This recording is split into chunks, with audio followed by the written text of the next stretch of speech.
Creepshow is a 2019 TV series released on Shudder and is up to episode 4.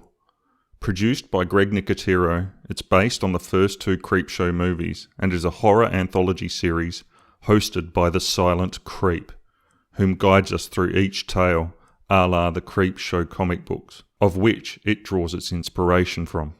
Each episode has 2 tales and there are 6 episodes to the season.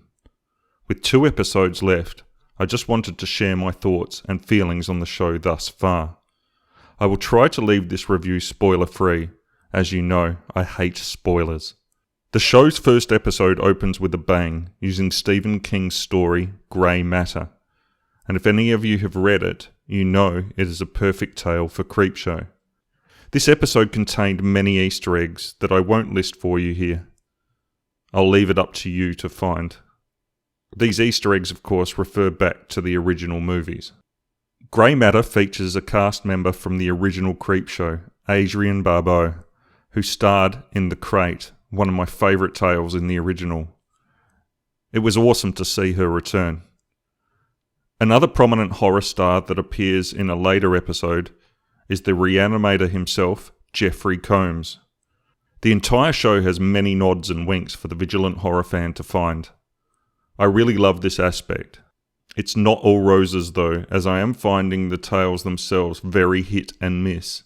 Some totally get the origins and give you these amazing shock moments, while others leave you with a more Twilight Zone taste in your mouth.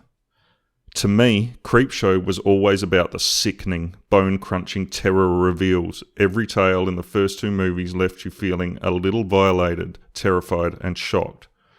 And unfortunately, sometimes, so far, Creepshow for TV sometimes hits the nail on the bloody head, and other times does not. Some episodes feel loved, manicured, and designed to terrify, with a high budget, amazing practical effects, and dripping with the same atmosphere as the source material, while other tales feel low budget, lacking in talent, scares, or good writing. There are 2 episodes remaining with 4 tales left to be told, and I'm hoping they are leaving the best till last. As I said, some of the practical effects are incredible, and kudos to the teams that absolutely nail the source material. The show features some amazing writing talent, including Stephen King, John Skipp, David J. Shaw, and Joe Hill. Some of the directors include Greg Nicotero and the great Tom Savini. I am so far loving the show as a whole. And the host, the Creep himself, is a definite highlight for me, and is a fantastic creation. Being the glue that binds the bones of the show together, the Creep features in some fantastic segues.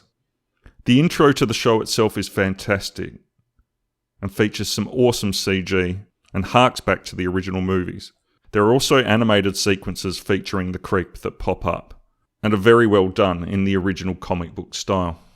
The comic book art and how the stories are presented as a comic book themselves is equally well done. Overall, I think this show is worth your time, especially if you are a fan of the original Creepshow movies. I just wish some of the stories and production were of the same standard and budget of the better tales thus far. Rate, comment, subscribe.